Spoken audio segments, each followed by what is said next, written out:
BTC goes below 50,000 as the Japanese stock markets meltdown, causing a global stock market meltdown, along with a sell-off in risky assets such as crypto.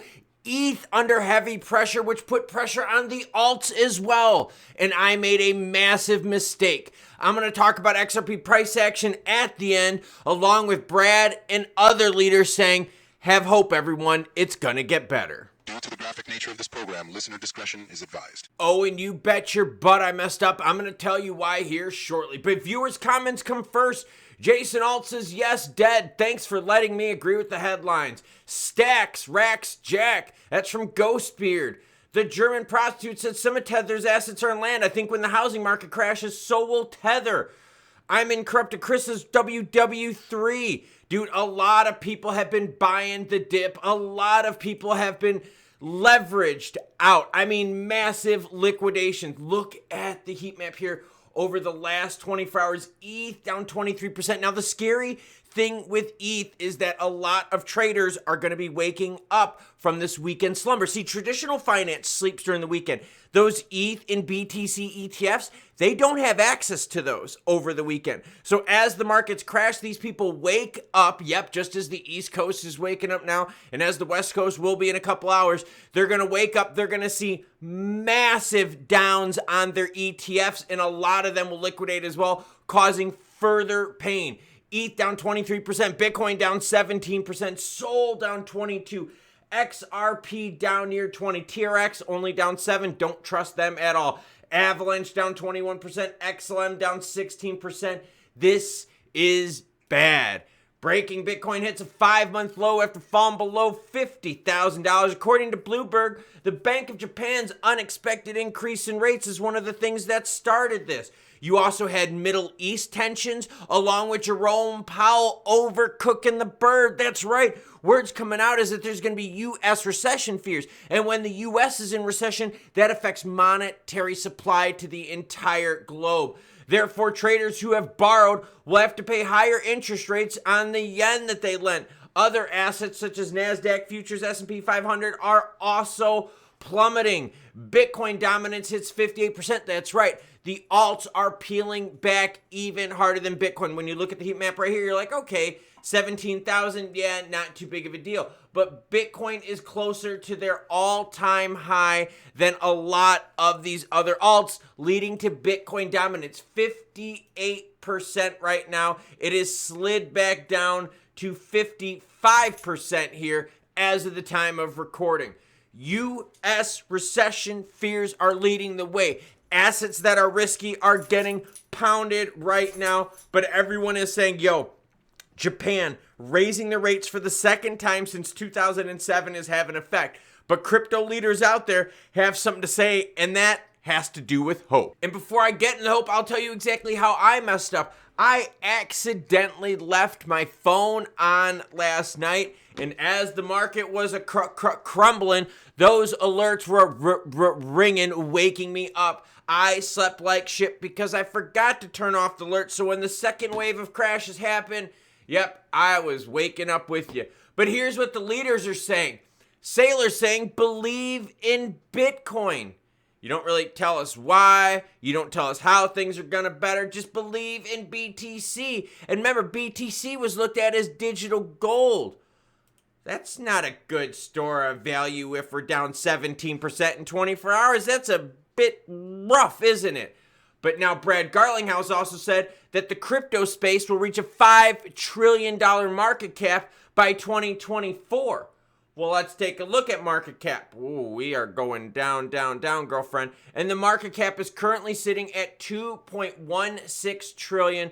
Price action as we saw in early March. Now, if you zoom out a little bit, you can see, yeah, we're still okay when it comes to overall market cap compared to how low it got in 2022 and 2023, but we're peeling back from the bullish highs. This shows the dominance of BTC along with the stablecoin market holding very well. Now, XRP, like I said, while I was sleeping, my alerts went off, and this idiot over here forgot to turn off his phone.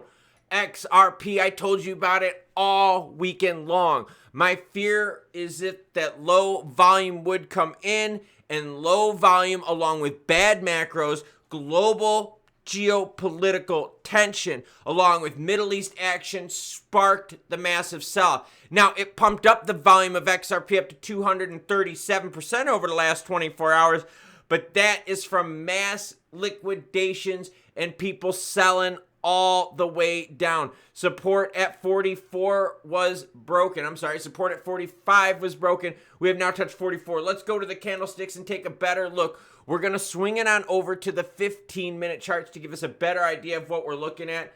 And it's this right here. You see that 50-cent one?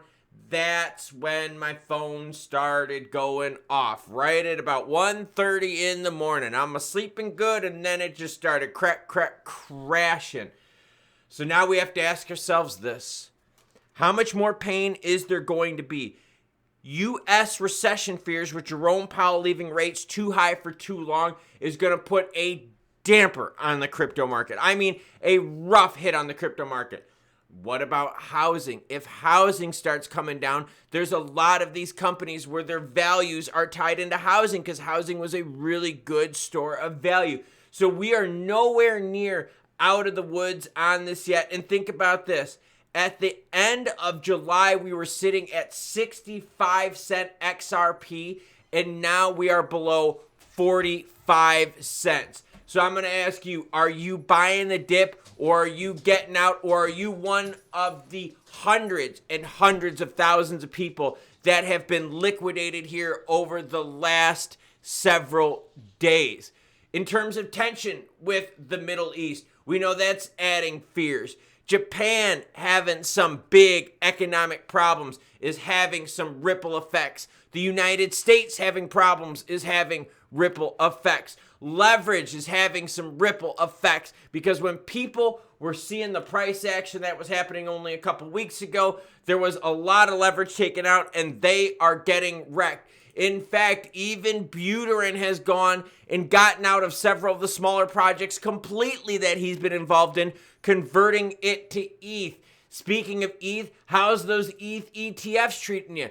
And I'm telling you, the fear that I've got that's building today is as the market wakes up, they're seeing this and they're like, oh crap, my ETFs are down big, and they're going to want to sell to retain as much money as possible so that they can buy the dip in other assets, but that's going to put even more pressure on the alts. I also wanted to share with you HBAR and ICP. Look at ICP sitting at 657. Last time I checked HBAR, it was at 5 cents, but that was before things got really bad last night and this morning. Where's HBAR at? Give me 1 second. I will find it. Here you go. 4.8 cents, everyone.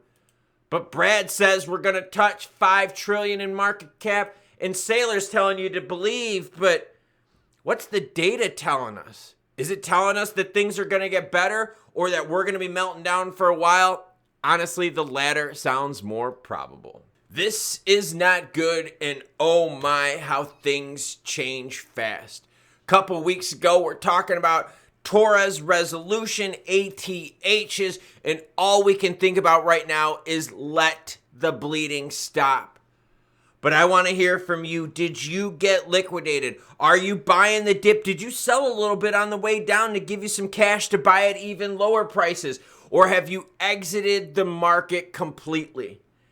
I do have massive growing fears that the world has got to digest more of this shitstorm and that it's going to put even further pressure on BTC and the alts. But the big problem is with everything being tied into itself, right? With Japan's economy being tied in the United States, with the United States economy being tied into Europe, with geopolitical tension rising, with the Protestants and the Catholics joining hands over there in Northern Ireland, things are an absolute chaotic mess, and right now risky assets are getting washed. In fact, oil plummeted as well, and people are like, well, why is oil plummeting so significant? Because that's basically telling you that everyone out there believes that the demand for travel, and building and everything oil associated, manufacturing and so forth, is going to be going down, down, down. Jerome may have cooked the turkey too long, but remember, we're in this spot right now because governments across the globe decided to lock down, screw up global economies over fears of what, everyone? That's right, over fears of what? I want you to think about that. We're still dealing with the ripple effect from the Rona government pandemics and actions that made no sense financially. So, what are you doing the rest of the day? Me? I might be swapping out my electrolytes for some booze and starting off my day drinking. But right now it's 8 in the morning and it might be a little early to be doing that.